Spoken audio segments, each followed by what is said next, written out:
It's such a great time, and I'm so excited once more today on this very unique session on the Coney Dialogue podcast.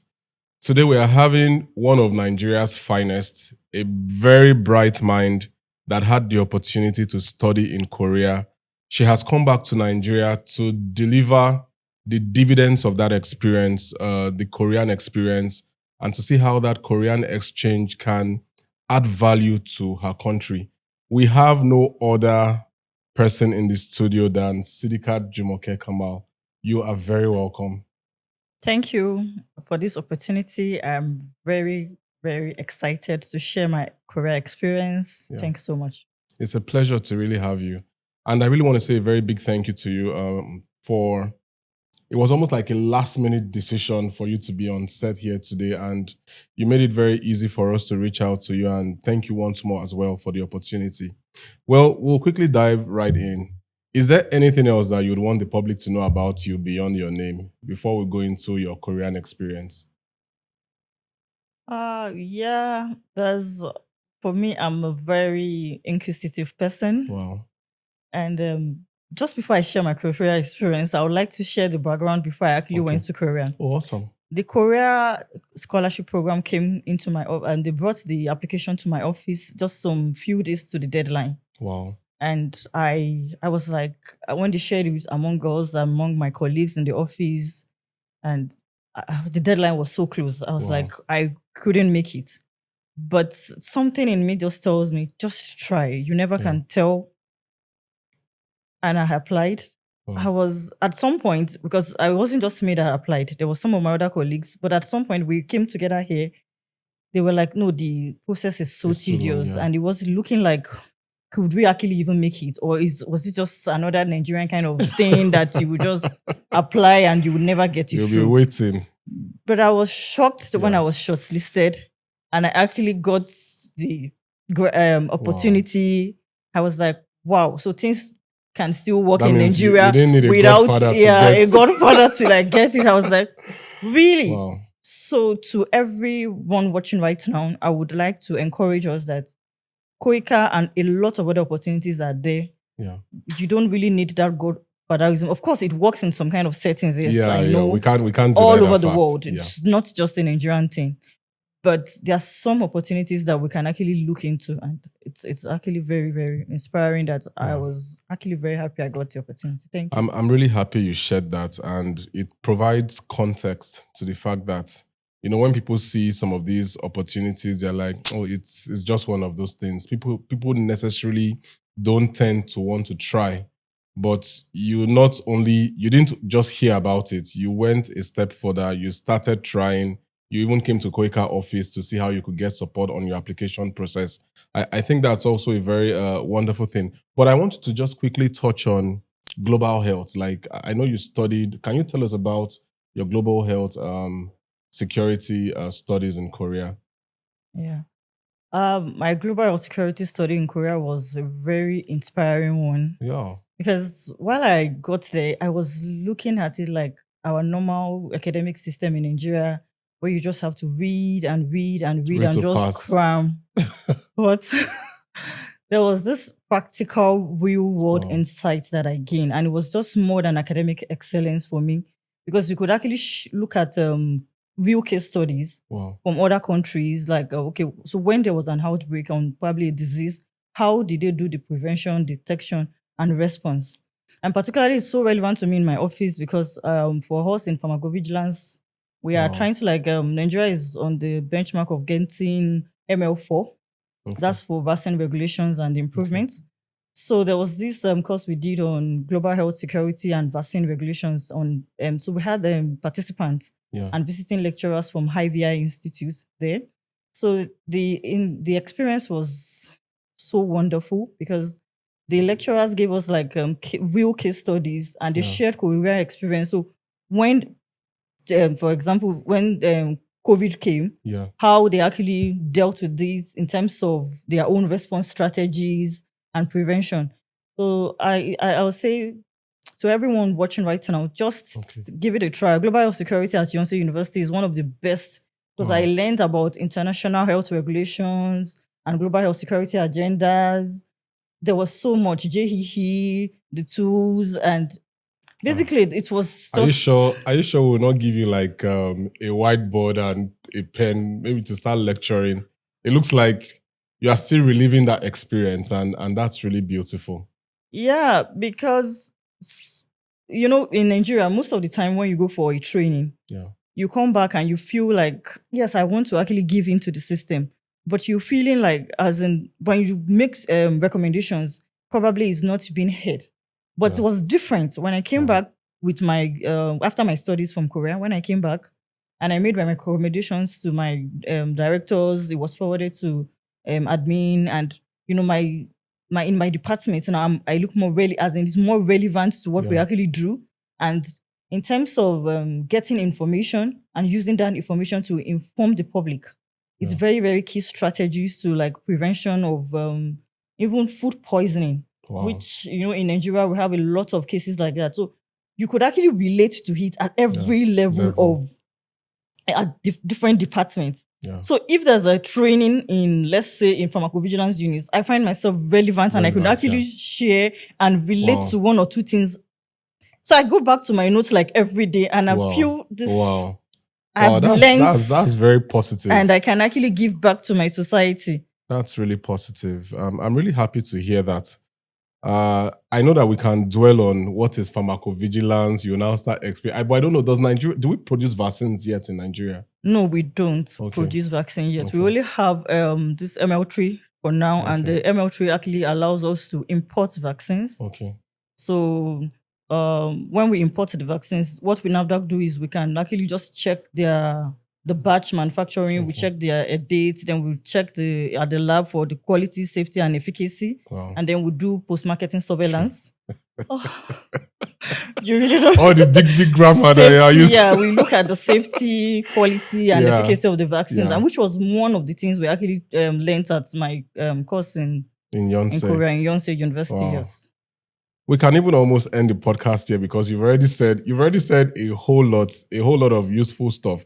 But I just want us to really just take a little deep dive. Are there specific things that you feel, in terms of specifics now, that your study has been able to achieve in NAFDAC?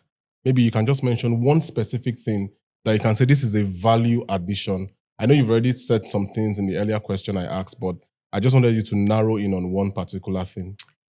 Okay. For me right now, I'm working on there was a grant that was actually approved. Yeah. I wrote the application for my behalf of my agency.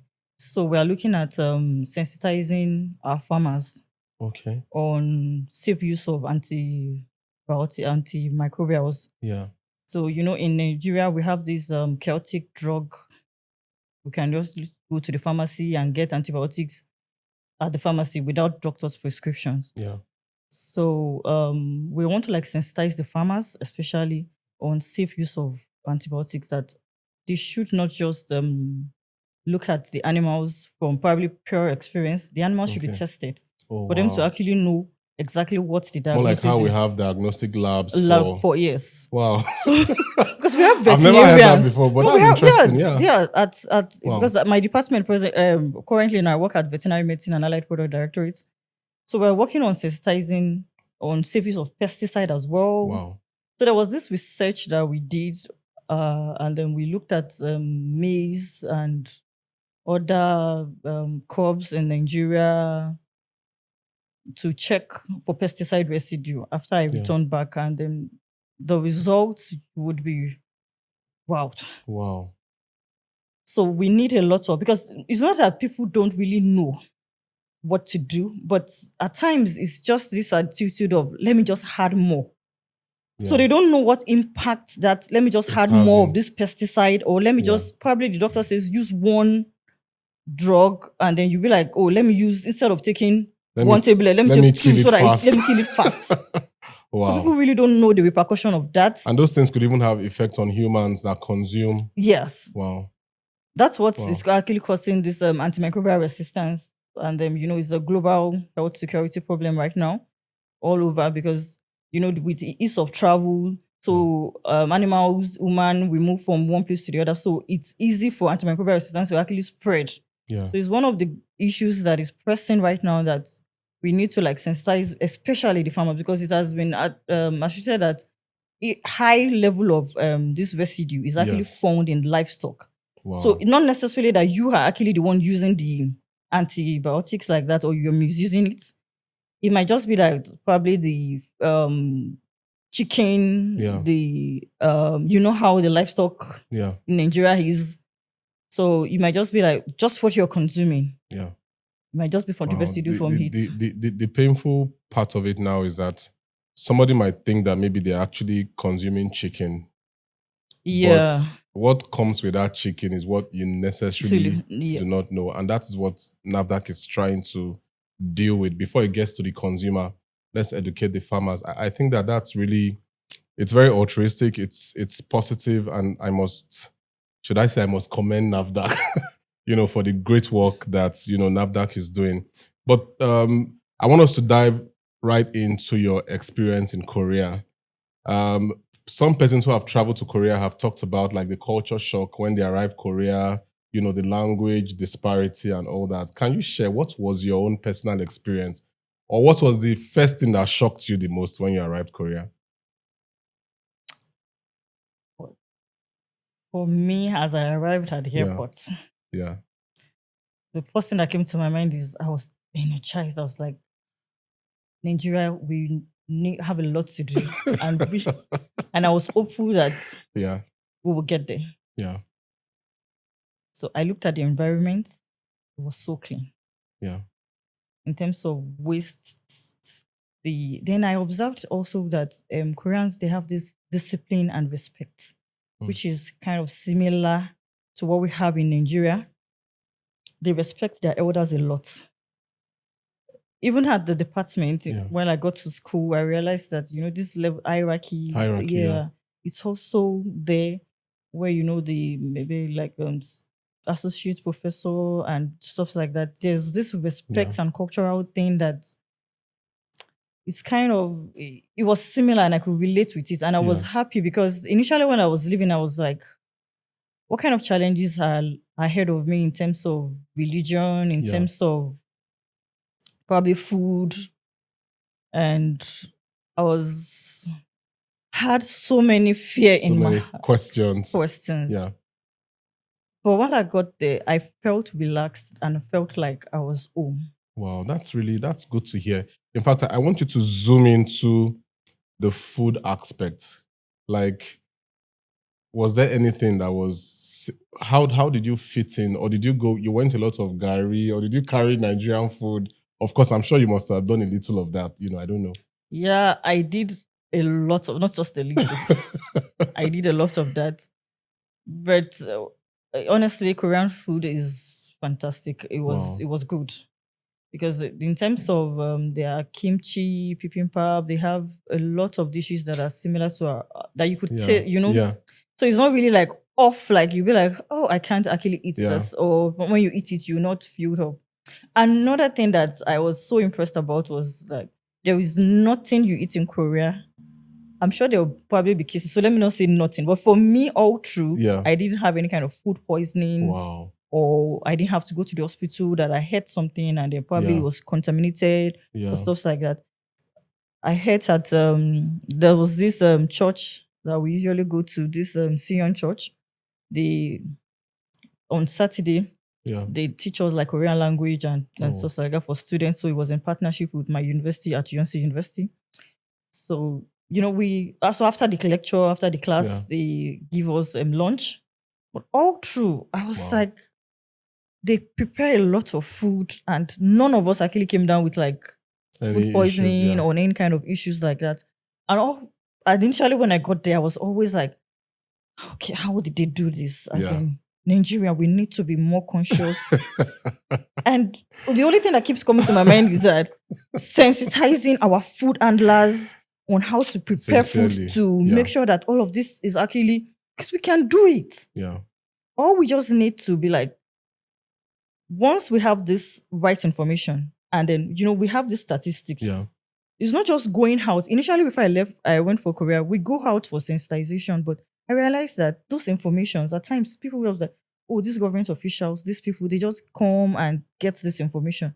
So it kindly changed my orientation. That okay, when you get this information, Yeah. you analyze the data, then you know, okay, what is the problem? Yeah. You investigate it, then you get the data. With that data, don't just sit on it in the office Yeah. or just put it on the magazine. Sensitize the public with it. So we can have like stakeholders engagement. Probably, we don't have to like do general. So we just like what we are kind to like pinpoint right now to be like, okay, the farmers. Yeah. So you get A the information, the specific farmer demographic. specific. So Yeah. when you're dealing with probably restaurant or food owners, okay, yes, we have like, don't just say we have or we are projecting. We have facts. We have gone to so number of facilities, and this is actually the hygiene. This is what we Yeah. have actually found out.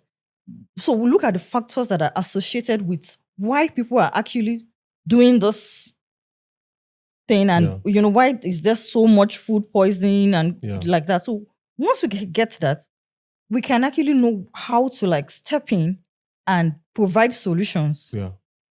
So in terms of response now, that's what we do. So, one of the things we learned about in Korea was, okay, so to prevent, Yeah. to detect, and to respond. So in terms of response now, those informations we have actually gathered, we can Yeah. use it to inform the public. Okay, so if you do this, this You is get what, this yeah, outcome. outcome. And whatever we are doing, it's not just us. It could be a family member or your relative that is consuming the food. So we need to be careful of what we actually feed the public. Wow. So which is actually comes bring me to what NAFDAC actually does, safeguarding the health of the nation. Yeah, I remember the ads. They had NAFDAC NAFDAC safeguarding. safeguarding the health of the nation. Yeah. Yeah. In fact, another thing that just popped into my mind was you mentioned that you took some Korean language lessons. I don't want to pull your legs now, but I wanted to find out how much Korean do you speak currently? Okay, so there was a day, I would not comment about that. There was a day we went for a program, and one of the professors was like, oh, so you've been in Korea for 18 months and you actually went for Korean language studies, and we've given you certificate as Korean ambassador. But come on, why is it that after like 3 or 4 years, and then all you could say is, 안녕하세요, 감사합니다. Learn the language. But did you pick on any other words apart from that one? I just said kimchi, bibimbap. So I learned a lot about the food. Anyway, that's still good. If you ask me how much Korean I know, but I really can't say I know so much of it. But I know the ones you know. So I think that's as safe as it gets for me, right now. Okay, so I'm going to ask you a question. Mention 10 Korean food. I can't mention 10. I actually can't mention 10. Okay, let's do like 5. But since you've given me that task, what I'll do after now, I'll go back. Maybe I'll do some more research. Then maybe I can get back to you after the podcast session, so that at least you can now score me on maybe on a scale of 1 to 100 how well I'm doing with mentioning 10 types of food that the Koreans eat. Anyways, I'm still conscious that I'm asking the questions here, so that still gives me a little level of respite. So for you, what are the take home, like the lessons learned from Korea that you think, okay, yeah, in Nigeria we could actually implement to better improve? I work with NAFDAC, so permit me if I'm talking about health systems strengthening and aligning our practice with international best practice. What do you think we can actually do to improve our healthcare system in terms of strengthening, in terms of probably universal health coverage? So I'm looking at health system strengthening and universal health coverage. Okay, I would answer that question from the angle of leadership transformation and societal decorum. I feel that if we are talking about universal health coverage, I'm a legal practitioner by profession. I'm not into the health sector. But I understand that universal health coverage will dwell on maybe the access that the populace has towards the health infrastructure or health facilities generally. So, in looking at it from the angle of decorum and leadership, I would say that when you're in a society that has a lot of self decorum, it starts from that stage of self leadership. If people can lead themselves better, and you find that a lot when you're interacting with Koreans, you can tell that the decorum is there, that personal discipline to a very large extent is there. Then you also look at the factors around the belief in country, patriotism. When people Yeah. put their country first, if we can even get to a point in our country, Nigeria, where we are thinking country, every Nigerian has that sense of ownership to the entire governance structure or to the entire citizenship structure of our country, then we will be able to give our country the best. You find that with Koreans, and that's why you see a lot of companies like the Hyundais, for example. You are talking of Kia, you are talking of maybe Samsung, you are talking of all those heavy machine, Yes. companies, in Korea. As much as profit is important, these guys are thinking country. How can we continue to keep Korea on the world map so that Korea can be relevant not just now, but maybe in decades to come? And like one of our presidents of Skycan, he said he traveled somewhere in Korea, and they had this dream of that one day people will be able to travel by land from Korea to Japan. And what they were planning then was they were looking at the 50 years, that in 50 years, when they break some of all these rocks, they throw it into the sea. And there's like a pathway to Japan, through that whole construction debris that are going into the sea. And they are believing that, okay, in a certain number of years, we should be able to reach Japan by road.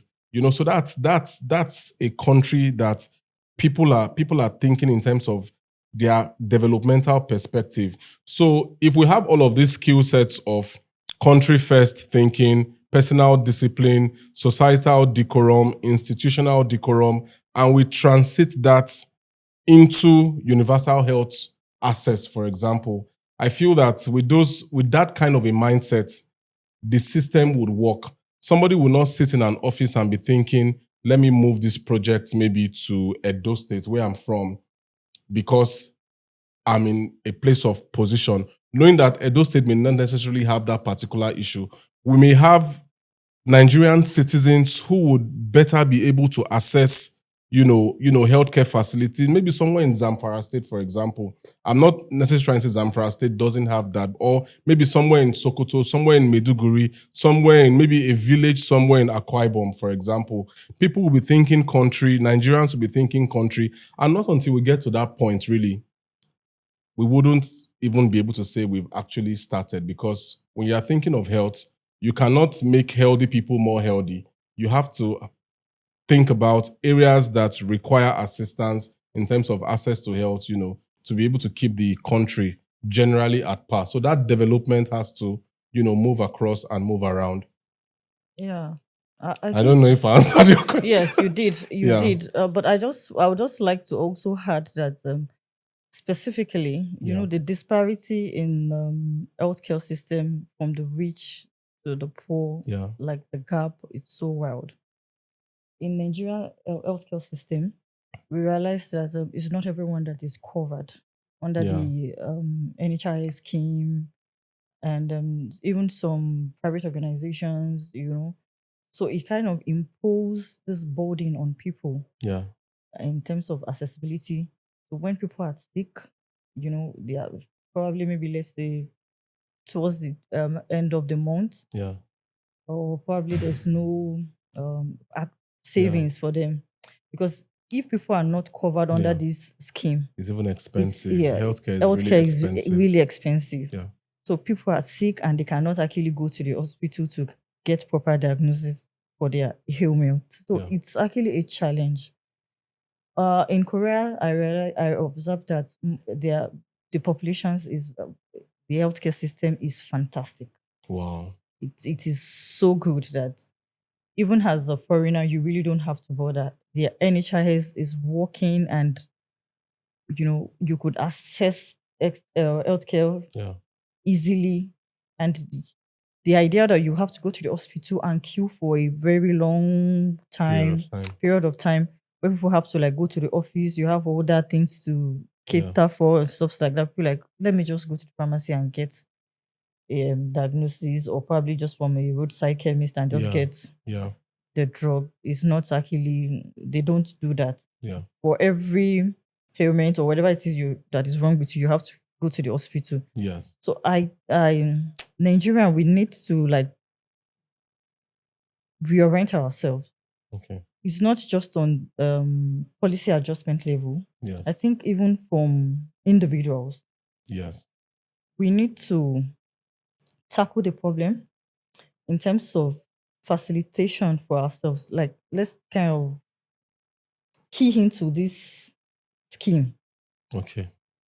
But for those that cannot, for those that are not even captured, maybe within the formal sector, it's very difficult. Yeah, if you're not working in government now, for example, or maybe you don't work in a company that is structured enough to be able to say, okay, maybe you can go to this, what do they call them now? Is it HMOs? You can register. HMOs, like, I'm not trying to be a soothsayer or anything, but I don't think we even have up to maybe 30% of Nigerians covered. I don't think so. If I go to my village now and I'm asking people which HMO do you use, they cannot respond to that. Yeah. They won't be able to respond to that. So this brings me to, if we dwell on this sincerely, we will not live here. Yeah. But I want to know your travel experience in Korea. Like, what was it like, moving around the transportation system? Like, were you that adventurous too? Or did you just stay in Yonsei? That was just, you were just in the four walls of the university? Even if I wanted to, the university would encourage you to actually go out. So there was field visits. Oh, wow. Aside from just going to school, we had field visits to Jeju Island. Yeah, then Busan. Wow. Yeah, then, the transformation city. And then, the train, then the transportation, it was quite easy. All you need to do is look at your phone, just put it on the map and, I'm going here. And then you easily just get the bus or your train to wherever it is you're going to, time for time. Yeah. Yeah. What about shopping? Like buying stuff? I know they didn't give you I don't think you had access to, even if you had some stipends, it would not be such that would have given you the luxury of maybe really going into town and painting it red. But can you just give us a little idea about that social part of Korea? The social life. If you can touch on that. When I arrived at Korea, so there was this one of our colleagues that was also there. It was my senior. And then, so they did like this mentor and tutorship. So they took us around. And so at dawn, I went out and I went to supermarket. I saw Hapu and I bought Hapu. Yeah. On getting to my hostel back, so the colleague, my colleague called and was like, "Oh, you want to come and visit us in the room?" So we're like, "Okay, you could come." And when she arrived, she saw Hapus and she was like, "You bought Hapu?" I was like, "Yeah, what happened?" It was like, since she arrived Korea, she had never bought Hapu. I was like, "Why?" She said, she needs to save money. Like, so you mean you're going to be here and we will not eat? So I think we really need, we are there. Of course, you can't expect to buy Hapu at the same price we're getting it from Nigeria because of course, their income and is different from ours. Yeah, true. So if you want to like convert and change that to be like the price of Hapu, maybe a 2001. Yeah. You could even go for 3,001 at times. It depends on the season. Yeah. So at times it could be it could be cheap, 2,000 or 1,001. At times it could be 3,001. So at the initial stage, I was also finding it difficult to be like, okay, what should I hit? What should I not hit? And one of our teaching assistants once asked us, when you get back to your country, what will you miss the most? Wow. A lot of us actually missed fruits. Wow. Because, in Africa, we really don't know what we are blessed with. All this, you could just go to the back of your house, you plant orange or stuff like that, and you just pluck it and you have your orange, you have your you could really go to the market, get apples and stuff like that. But in Korea, you have to buy, and it's not. it's By the not time you cheap. convert it to Nigerian money, you be like, It's let not me go back home. When I get back home, the first thing I'll eat is apple. The next thing is orange and Wow. bananas. It's really been a very warm pleasure speaking with you, and I would want you to leave us with one last statement, one power comment that you feel that Nigerians need. Like, what is that one thing that you feel Nigerians can learn from Korea to make us move from an aid-dependent country to be a country that also gives out aid? If I start that topic, because I was this course that I actually did in Korea, Yeah. and it actually has to do with OD, official development Yeah. assistance. Yeah. If I start that, we might not live here today. Just give me Because one targeted. target. I think trust. Nigerians, we need to incorporate this trust among ourselves and have this resilient attitude Yeah. and for our country. Wow. Knowing fully well that whatever it is that we do, it will definitely come back to us. We need to learn to build trust. We're in dark time where there are a lot of crises, there are a lot of issues. By the time you're thinking, oh, I'm in this sector, this problem, we're solving it, then there's another one coming up.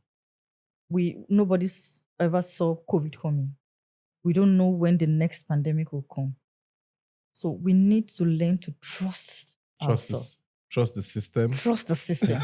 Because that is one thing Koreans have among themselves. They trust their government. Yeah, I think they actually do. But I don't know. It looks to me that, trust has to sit on other parameters, because I don't know what else to say, really. Yeah, of course, at the leadership level as Yes. well. Just, Mr. President, you're also a leader. Adequate communication in time. Yeah. So we don't need anybody to help us. Nigeria, we have a lot of resources. And we can also learn from Koreans' experience. Yeah. Where they were also receiving hate at some point. But now they are giving, and they are giving massively. Yeah. The country is doing well. Everything is going on smoothly. We can achieve that as well in Nigeria. Yeah. But for me, the only thing that I continuously emphasize is that trust. If we trust our system, if we trust our government, then we at grassroots level, we can actually advocate and, do something different. Change our attitude. Yeah. Like typically, in discipline, it has to come from us as well. I know I have a meeting at 9. Then I'm just leaving my house at that 9 o'clock. It won't happen in Korea. They are time conscious. I noticed that today you were really very big on time. I was very impressed, actually. Time conscious. Come rain, come sunshine. Because there were times, while I was in Korea then, and there was snow. And I was like, I miss Nigeria. But if it's raining in Nigeria or whatever it is, we'll be like, I did not put this as part of my CV, then I'll just sit back and be sit at home. I did not put swimming. But now, you feel that you're being paid to do something and you need to do it. Yeah. We need to change our orientation from, it's just the government and nobody's actually, I don't have to be accountable for it. We need to be accountable to ourselves. Wow. And we need to be truthful to ourselves. We need to learn to change those attitudes. It's not just pointing fingers at government every time. We ourselves needs to change. The little we can do from our own part as alumni, as an individual, it will count. Yeah. I would say something. Yoruba people usually say, when water is dropping, to me ban kan sórí àpáta, yóò padà nípa. Yeah. When water is dropping on a rock, it will eventually have an impact. So let's not look at it like, if I can't beat them, I'll join them. Wow. trust what you're doing and know that that impact would definitely be felt eventually. Take for instance, I came back from Korea and I decided that no matter what, I would not throw waste outside when I'm driving. No matter how, it will count eventually because that's relieving someone of the stress of picking my trash from the road. Yeah, true. That's very true. So, we need to incorporate those habits little by little. Wow. Knowing fully well that it's our country. Yeah. We can only go there to learn, see what, but this place, it's us. We are the ones that will change the system. Yeah. And it begins with you and I. Wow. I don't think there's anything else to say. But the final thing that I would just add is I think it was one American president who said, or maybe UK, I can't remember. But the comment goes like, don't think of what your country can do for you. Think of what you can do for your country. And I feel that if every Nigerian has that mindset, we would begin to build a new Nigeria, and a new Nigeria is actually possible. It And is I pray that possible. God will continue to empower us. Thank you so much, Jumoke, for the time, for the wisdom. Your passion is I can see through your passion. Like, I just believe that if we have, and I'm not trying to flatter you, but if we have more passionate people like you, at the helm of affairs, people that really think country, people who put country first, and people who believe that Nigeria can one day be at the very zenith, the very top of countries that are developed, I believe strongly that we'll do a whole lot more, and we'll have a Nigeria that works for everybody at the end of the day. Yeah. So thank you very much for being part of today's session. And Thank you, too. I'm sure that this will bless someone. This would help maybe a politician out there who is thinking of, the next groove, and he will sit down and really think about this country to make this country great. Yeah. Thank you once more.